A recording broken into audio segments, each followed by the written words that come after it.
father was a farmer, and his father before that. When I finished studying, I first joined my father-in-law in sugarcane farming, and then later came back dairy farming.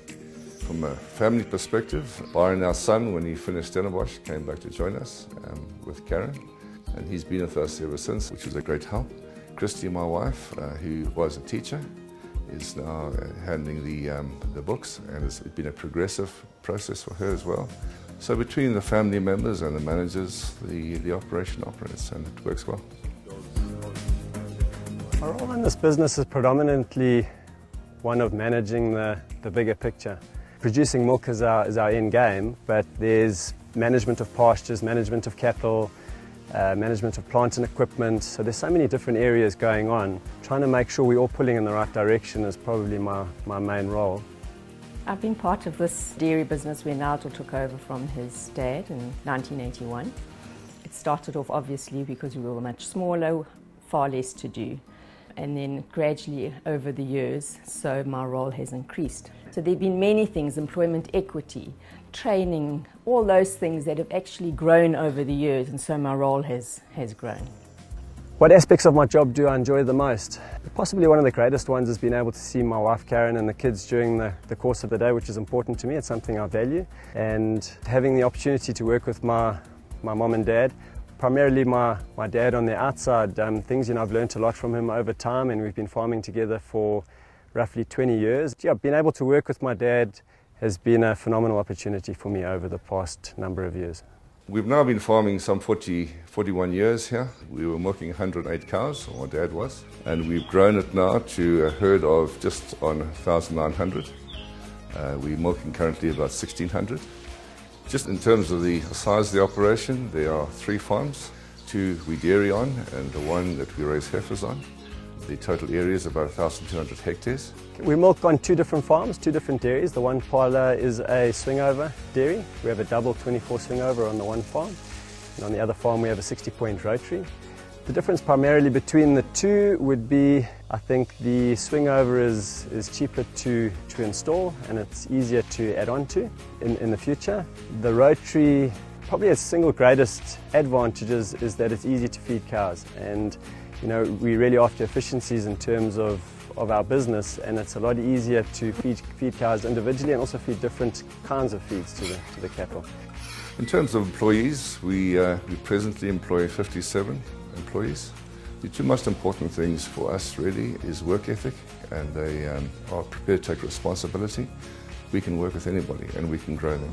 And all those that we've grown through the process and are now holding very valuable positions in the business, all those that are now taking responsibility, great responsibility.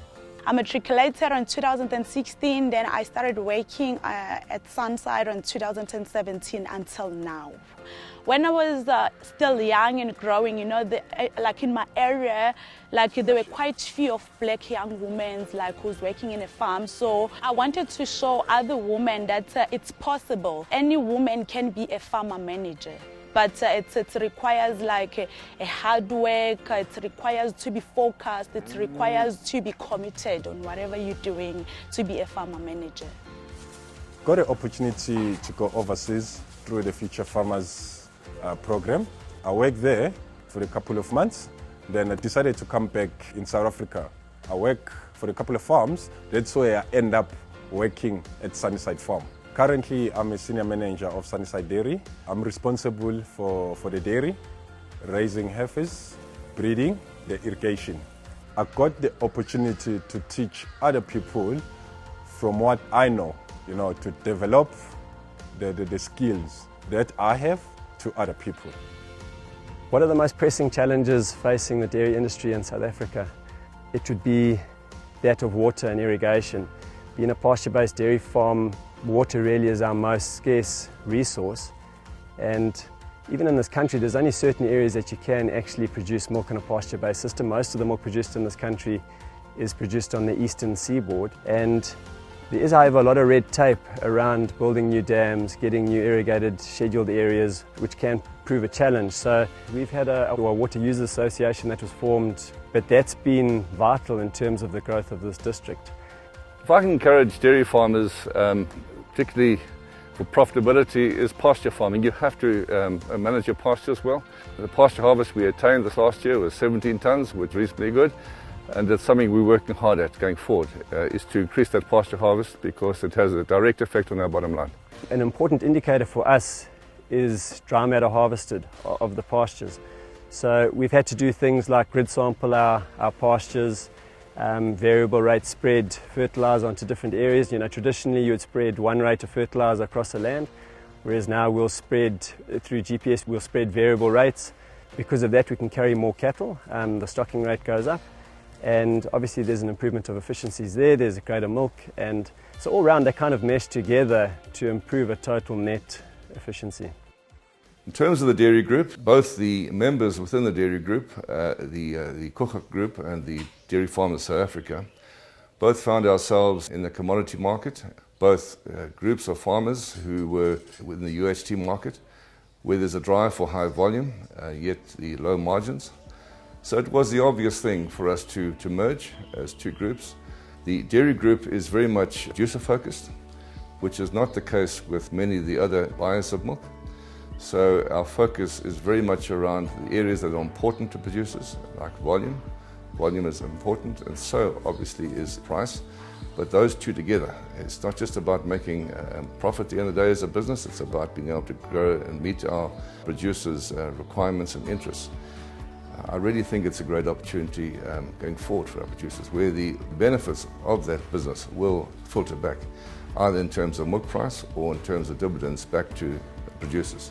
Our whole focus is milk production. It is not other institutions that are invested who have other interests. Our interest is milk. Something we talk about fairly frequently is the fact that if you're going to be successful in farming, you have to love what you're doing. You have to be passionate about what you're doing and passionate about the people you work with. You have to enjoy their company, enjoy what they're doing. No, look, I totally agree, Dad, and I think anyone who's been farming long enough knows that we face our challenges from time to time, and we get knocked down from time to time and sometimes face discouragement, but I think the importance is to keep getting up and to keep encouraging each other and moving forward and to stay positive. I think positivity is very important in this business. Absolutely, totally agree.